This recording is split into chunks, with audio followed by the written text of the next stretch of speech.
नमस्कार। आगे हम शंकु के अनुमितिवाद के बारे में चर्चा करेंगे।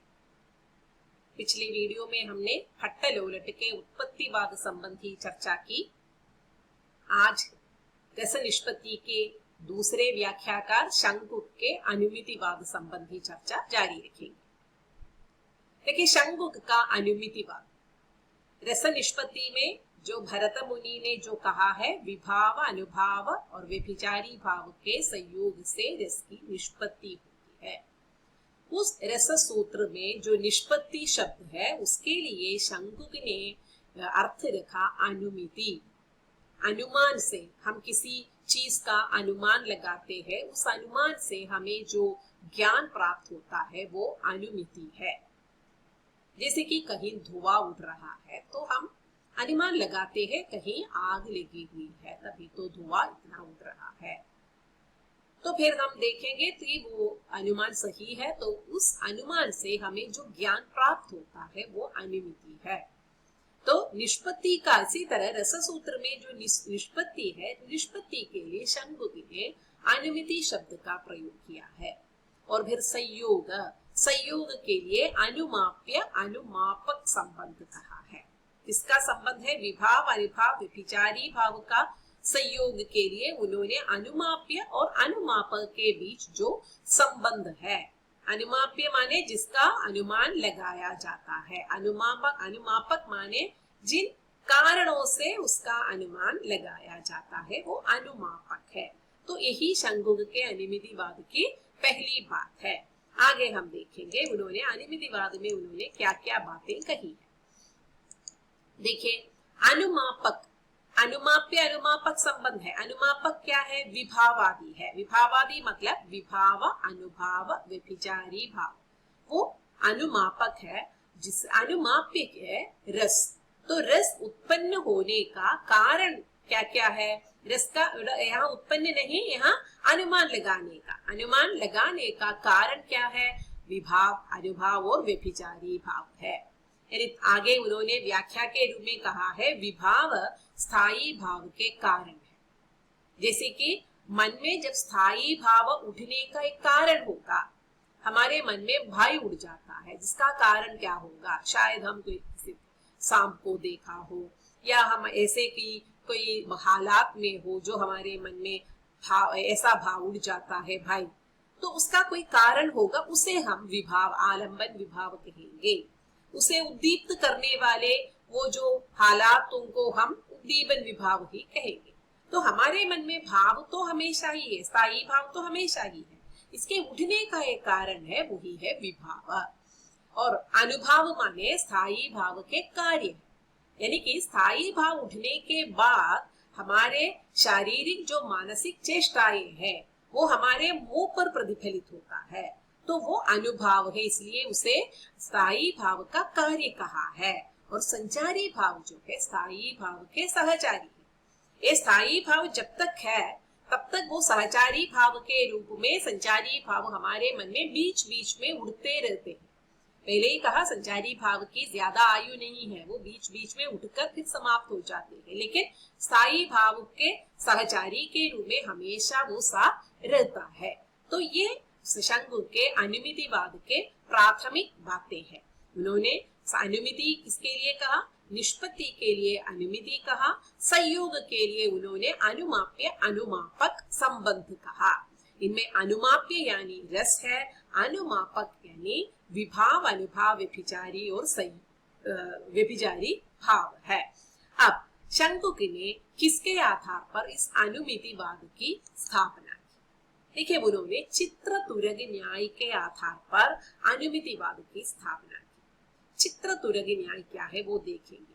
देखिए, चित्र में क्या है? घोड़े की तस्वीर है। तो चित्र देखकर हम, एक घोड़ा है, जैसे हमारे मन में अनुमान लगाता है एक घोड़ा है, हमारे मन में कोई शंका नहीं है, क्योंकि हमने घोड़े को पहले से देखा है, तो इसलिए एक घोड़े का अनुमान हमें होता है।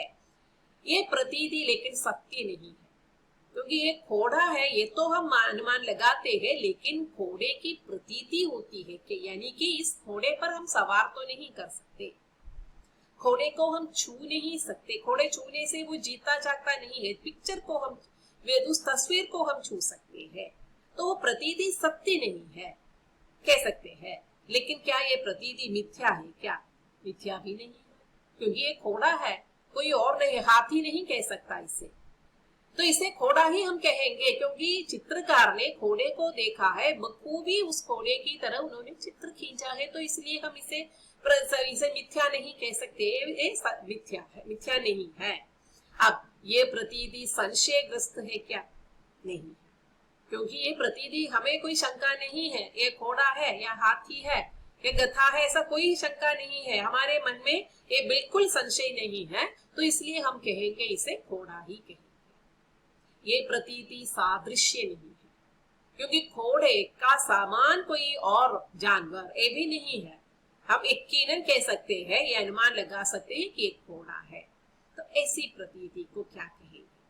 तो ऐसी प्रतीति को विलक्षण प्रतीति कहेंगे, क्योंकि हमने घोड़े को देखा है, घोड़े की तस्वीर ही सही, तो बखूबी वो घोड़े की तस्वीर है, तो इसे विलक्षण पर, सत्य नहीं है लेकिन सत्य है, मिथ्या नहीं है लेकिन मिथ्या है, तो ऐसे प्रतीति को हम विलक्षण प्रतीति कहेंगे। तो इसी के आधार पर उन्होंने अनुमितिवाद को हमारे सामने रखा। जिस तरह घोड़ा देखकर हम अनुमान लगाते हैं कि ये घोड़ा है, लेकिन वो सत्य नहीं है, उसी तरह ये देखिए, रामायण सीरियल आपने देखा होगा, उसमें राम का किरदार निभाने वाला है अरुण गोविल, और सीता का किरदार दीपिका ने उस जमाने में दीपिका ने उस भूमिका निभाई थी। तो ये दोनों है, काफी सालों तक इन दोनों को देखकर वहां के गांव वाले ये राम और सीता ही मानकर इनके पांव छूते, कहते हैं इनके पांव छूते थे वे। तो यानी कि इस तरह ये सहृदय पाठक जो है, इनमें राम का आरोप किया, राम माना इनके, या अरुण गोविल को देखकर और दीपिका को देखकर सीता माना। तो ये चित्रतुरग न्याय के आधार पर इन्होंने अनुमितिवाद रखते वक्त हम देखेंगे, नट यानी कि अभिनेता मूल पात्र के भावों का अनुमान कर अपने कुशल अभिनय द्वारा हाव भाव के साथ राम आदि को प्रदर्शित करता है। अक्सर ऐसा ही होता है, जो अभिनेता जो है, जैसे नाटक अगर खेला जा रहा है, नाटक की कथा या कहानी पढ़ेंगे, उन पात्रों के बारे में वे अनुमान लगाएंगे। अमुक संदर्भ में इस तरह ये पात्र या ये मूल पात्र या मूल कथा पात्र इस तरह व्यवहार किए होंगे, उनके मन के भाव ऐसे होंगे, ये अनुमान लगाता है। फिर उनकी अभिनय कुशलता के साथ, हाव भाव के साथ वो राम को हमारे सामने प्रदर्शित करता है। यही सीरियल के, ये जो सीरियल जब आते वह अरुण गोविल ने भी किया होगा। और सहृदय क्या है, इसलिए ये जो अभिनय, उनकी अभिनय कुशलता इतनी अच्छी थी कि वो राम का जो किरदार जो है बखूबी हमारे सामने प्रदर्शित किया। तो सहृदय क्या किया, सहृदयों ने नट में राम का अनुमान कर लिया, अभिनेता में अनुमान कर लेता है। तो इस तरह आज चित्रदुर्ग न्याय के जिस तरह चित्र देखकर, घोड़े का चित्र देखकर घोड़े का अनुमान लगाया जाता है, उसी तरह अभिनेताओं को देखकर मूल पात्र का अनुमान किया जाता है। तो यहीं पर उन्होंने रस की स्थिति किसमें मानी, अनुकर्ता में, यानी कि अभिनेता में रस की स्थिति। अभिनेता के मन में रस उत्पन्न होते हैं, ये मूल पात्रों के मन का भाव अनुकर्ता में यानी कि अभिनेता में उत्पन्न होता है। यही अनुमितिवाद की स्थापना के साथ ये जो हमारे शंकुग ने हमारे सामने प्रस्तुत किया है। तो आगे देखेंगे अनुमितिवाद का सारांश। तो इस तरह अनुमितिवाद का सारांश है कि अनुकार्य के मन का भाव यानी कि मूल पात्र के मन का भाव नट यानी कि अभिनेता अपने कुशल अभिनय द्वारा प्रदर्शित करता है। नट के अभिनय कौशल देखकर सहृदय भ्रम के कारण अनुमान कर लेता है कि यह मूल नायक है या नट ही मूल नायक है। अनुमान की सहायता से प्राप्त इस ज्ञान को अनुमिति कहते हैं, तभी ये वाद अनुमितिवाद है। और उसके साथ साथ एक और पॉइंट आपको याद रखनी है, शंकुक ने रस की स्थिति अनुकर्ता में यानी कि अभिनेता में मानी। अब इस वाद की आलोचना क्या है, तो इसमें कौन सी कमी है? सचमुच भट्टलोलट ने जो कहा है उससे ज्यादा तो अनशंकुकी ने भी नहीं कहा है। बस यही तो फर्क है, भट्टलोलट ने अनुकार्य में मूल रूप से मुख्य रूप से रस की स्थिति मानी, जबकि शंकुकी ने मुख्य रूप से रस की स्थिति अभिनेता में मानी। लेकिन दोनों ने एक बहुत भूल ही की कि सामाजिक या सहृदय के बारे में उन्होंने कोई जिक्र ही नहीं किया है। क्योंकि सामाजिक या सहृदय की ये जो नाटक हो या उपन्यास हो या कविता हो, वो पढ़ते हैं, देखते हैं, सुनते हैं, तो उनको उनकी दृष्टि से रसानुभूति क्या है इसके बारे में इन दोनों ने कुछ भी नहीं कहा। तो अनुमितिवाद की आलोचना करते हुए परवर्ती आचार्यों ने यही कहा था, अनुमान द्वारा रसानुभूति संभव नहीं। देखिए, घोड़े का चित्र देखकर हम उसे घोड़े का अनुमान तो लगा सकते हैं, लेकिन घोड़े का अनुभव नहीं कर सकता। उसे छूकर हमें घोड़े का अनुभव नहीं आता। उस घोड़े पर हम सवारी नहीं कर सकते। जैसे थाली में एक थाली भर मिठाई हमारे सामने रखा है, तो वो थाली से वो मिठाई खाकर वो मिठाई के स्वाद का अनुभव कर सकते हैं। इसके बदले थाली पर मिठाई का चित्र रखा है, लेकिन वो स्वाद का अनुभव हम कैसे करेंगे? हम तो अनुमान लगा सकते हैं कि ये मिठाई है, उसमें कोई शंका नहीं है, वो विलक्षण प्रतीति है, लेकिन स्वाद का अनुभूति तो नहीं हो सकते। तो उसी तरह यहाँ धुआं चित्र है, धुएं का चित्र देखकर अनुमान लगाया जा सकता है कि धुआं है, कहीं आग लगी हुई है, उससे उठने वाले धुआं है, ये अनुमान तो सही है।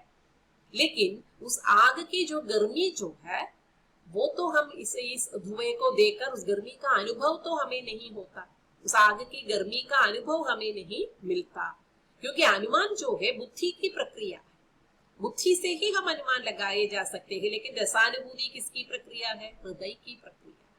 हृदय से हमें अनुभूत होना चाहिए, तभी तो हम रसानुभूति तक पहुंच पाएंगे। तो अनुमान करने से सहृदय को रस की प्राप्ति संभव भी नहीं, और ये भी नहीं अनुकर्ता में ही शंकुकी ने रस की स्थिति मानी है। तो ये अनुमितिवाद की बहुत बड़ी कमी हो गई, और भट्टलोलट ने भी यही कहा था, क्योंकि एक तो अनुकार्य में रस की स्थिति मानी, दूसरे ने अनुकर्ता में रस की स्थिति मानी। दोनों ने सहृदय सामाजिक की दृष्टि से रस सूत्र की व्याख्या नहीं, यही इसकी भी कमी है। तो ये अनुमितिवाद हो गए। आगे हमें देखना है भट्टनायक का भुक्तिवाद, वो हम अगली वीडियो में देखेंगे।